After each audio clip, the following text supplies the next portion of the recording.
Hello and welcome to the Storyteller Experience. This has been a long time coming.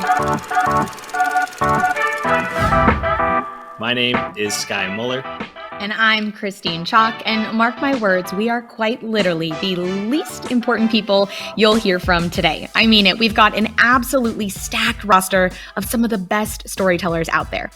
Really, our goals are really around fan engagement, and our goals are to really engage that next generation fan, a more diverse fan base. You know, as much as we know that folks can watch baseball in a number of different ways, a lot of our more recent endeavors on the marketing side have really been around bringing baseball to these new fans or casual fans wherever they are.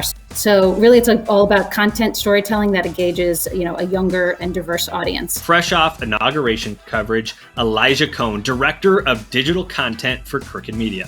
What's the key to promoting a good podcast and building something like you did there with Pod Save America? Play the platforms. Don't try to drive to the podcast or don't try to drive from the podcast. I try to tell people all the time, scrolling through Twitter and then seeing a link to a podcast is not a realistic conversion. I don't know anyone who's going to just be scrolling through news and say, I'm going to go listen to an hour and a half podcast right now.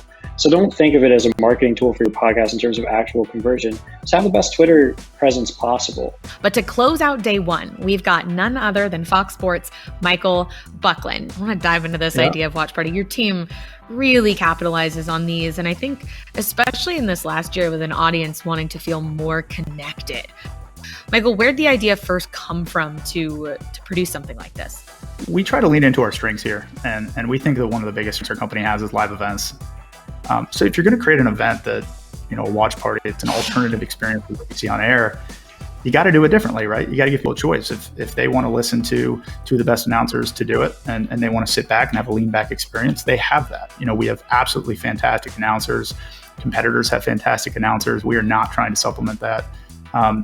What we're trying to do is provide a differentiated experience for the fan that's looking for more of an interactive experience. All show long, we've been asking you to interact with us, to share your questions, to use #storyteller. So we are bringing it home here. We're bringing together all of our featured storytellers to share their secret sauce. It's in 3 words. The best stories are blank, blank, and blank. So Barbara, you are a leadoff batter. I'll toss it over to you to get us started there. I think the 3 words that come to my mind right away are authentic, inspirational, whatnot, and relevant. I think just you have to be relevant. I love it. Elijah, what about you? I would say personality driven, colorful, and I'll just say funny. I mean, I don't like anything more than just a funny story. So it's awesome. And Buckland, bring it home. I think emotional. I think that Tom Rinaldi yesterday told a story about Aaron Jones, Packers running back, and the connection he had with Ethan, a local fan, and we actually we're so happy to have Tom Rinaldi on our team. He's like the man who has a voice that makes people cry, and I think having that range to tell stories that elicit emotion is really important. I think that evergreen stories are important. Stories that are good today and they're good in 10 years those are some of the best stories. It's how stories travel through time. And of course, memorable stories I'd make my third. If a story sticks with you, you remember it later, it's probably a good story.